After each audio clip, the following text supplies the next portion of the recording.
और Epstein file के बाद फिक्र की पॉलिटिकल फाइल खोलते हैं। पॉलिटिकल कॉरिडोर में एक वीडियो काफी ट्रेंडिंग है। चाय पर चर्चा की ये मनोरम तस्वीर उसी संसद से आई जहां आप पक्ष विपक्ष को एक दूसरे पर खूब प्रहार करते देखते हैं।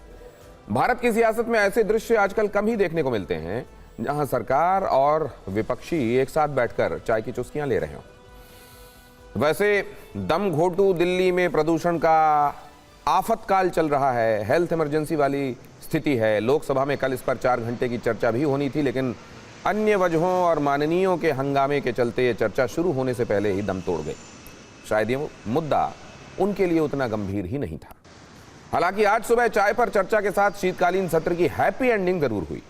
सदन से लेकर सड़क तक जो एक दूसरे के खिलाफ माहौल बना रहे थे वो संसद में एक साथ बैठकर चाय की चुस्कियों का आनंद लेते दिखाई दिए। संसद सत्र खत्म होने पर स्पीकर ने चाय पार्टी रखी। इसमें पीएम मोदी समेत कई राजनीतिक दलों के नेता शामिल हुए। इस चाय पार्टी से आई 2 तरह की तस्वीरों ने सबका ध्यान खींचा।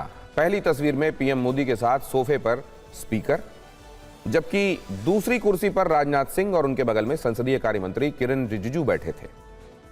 लेकिन कुछ देर बाद उसी कैमरे की तस्वीर में चेहरे बदल गए।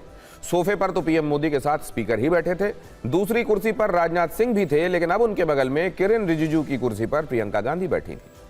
नेता विपक्ष राहुल गांधी के विदेश में होने के कारण कांग्रेस की नुमाइंदगी प्रियंका ने की।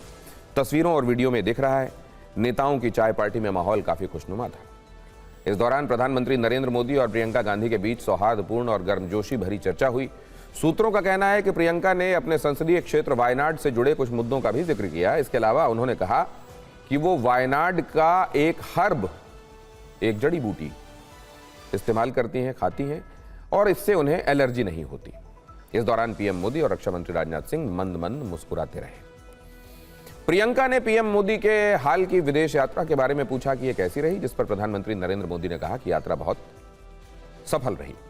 करीब 20 मिनट तक चली चाय पार्टी में सदस्यों ने पीएम के सामने नए संसद भवन में एक समर्पित हॉल की मांग की। कई सदस्यों ने यह भी कहा कि सत्र काफी छोटा था। इस पर प्रधानमंत्री ने मजाकिया लहजे में कहा कि वो उनके गले पर ज्यादा जोर डलवाना नहीं चाह रहे थे। लोकसभा स्पीकर की चाय पार्टी एक परंपरा है। हर सत्र के समापन के बाद स्पीकर सभी दलों के फ्लोर लीडर से मिलते हैं। ये कोशिश सत्र के दौरान तल्ख माहौल को सौहार्द और सदाशयता में बदलने के मकसद से होती है। पिछली बार विपक्ष ने चाय पार्टी का बहिष्कार किया था। चाय पार्टी से अलग संसद से ही एक और तस्वीर आई। इसमें मित्रता वाली मात्रा कम और कटुता वाली ज्यादा थी। राज्यसभा से वीबी राम जी बिल पास होने के खिलाफ टीएमसी सांसदों ने धरना दिया। वो रात भर संसद परिसर में डेरा डाले रहे। इस बिल के विरोध में उन्होंने 12 घंटे का प्रदर्शन किया। विपक्ष के नेताओं ने कहा कि वो देश भर में सड़कों पर उतरेंगे। ये कानून मनरेगा की जगह लेगा। वैसे आज हंगामे और अधूरे सवालों के बीच संसद अनिश्चितकाल के लिए स्थगित हो गई। इसी के साथ शीतकालीन सत्र भी समाप्त हो गया। इस मौके पर दोनों सदन के कामकाज का ब्यौरा साझा किया गया। पहले आपको लोकसभा की जानकारी दे देता हूं और फिर राज्यसभा का रुख करेंगे। स्पीकर ने बताया कि लोकसभा की प्रोडक्टिविटी 111% रही। 1 दिसंबर से शुरू हुए सत्र के दौरान लोकसभा की कुल 15 बैठकें हुई, जिनकी अवधि 92 घंटे 25 मिनट की रही। सत्र अपेक्षाकृत छोटा रहा, लेकिन कई अहम विधेयक पारित किए गए। इस दौरान 10 विधेयक पेश किए गए, जिनमें 8 पारित हुए। इनमें रोजगार से जुड़ा वीबी राम जी बिल, बीमा कानून में संशोधन से जुड़ा सबका बीमा सबकी रक्षा बिल और न्यूक्लियर सेक्टर में प्राइवेट प्लेयर्स की एंट्री से जुड़ा हुआ शांति बिल अहम रहे। 2 विषयों पर लंबी चर्चा हुई। वंदे मातरम पर 11 घंटे 32 मिनट, जिसमें 65 सदस्यों ने हिस्सा लिया, जबकि चुनाव सुधार पर करीब 13 घंटे बहस चली, जिसमें 63 सांसद शामिल हुए। शून्यकाल के दौरान लोक महत्व के 408 मामले उठाए गए। लोकसभा का रिकॉर्ड आपके सामने अभी था और अब राज्यसभा के कामकाज पर भी एक निगाह डालिए।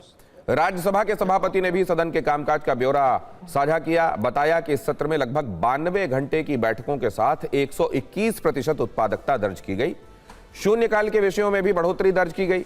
इसके साथ प्रतिदिन औसतन 84 से ज्यादा नोटिस मिले, जो पिछले 2 सत्रों की तुलना में 31% ज्यादा है। प्रतिदिन उठाए गए मामलों की औसत संख्या 15 से ज्यादा रही, जो लगभग 50% की वृद्धि दर्शाती है। शीत सत्र में 2 मुद्दों की विशेष चर्चा रही, एक वंदे मातरम और दूसरा चुनाव सुधार। वंदे मातरम पर हुई 3 दिवसीय विशेष चर्चा में 82 सदस्यों ने हिस्सा लिया, जबकि चुनाव सुधारों पर 3 दिवसीय चर्चा में 57 सदस्यों ने अपनी बात रखी। सत्र के दौरान राज्यसभा में 8 विधेयक पारित हुए। सभापति ने इसे संसदीय लोकतंत्र की जीवंतता बताया।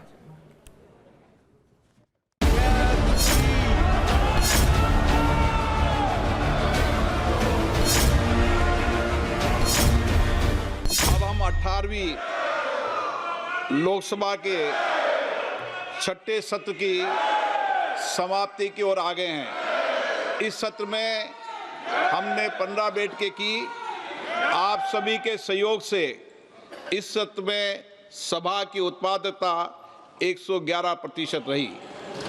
सभी माननीय सदस्यों ने देर रात्रि तक बैठकर सदन चलाने में सहयोग किया। इसके लिए मैं आपका धन्यवाद देता हूं। शीतकालीन सेशन होता है, वो 21 से 28 दिन तक चलता है। इस बार सिर्फ 15 दिन के लिए बुलाया गया था। तो शुरुआत रविंद्रनाथ टैगोर के अपमान से, बीच में पंडित जवाहरलाल नेहरू के अपमान और अंत में महात्मा गांधी का अपमान। तो अपमान से शुरुआत हुई, मध्य में भी अपमान और आखिर में भी अपमान, और सत्र उससे छोटा जितना अमूमन रहता है। कांग्रेस ने ये आरोप भी लगाया।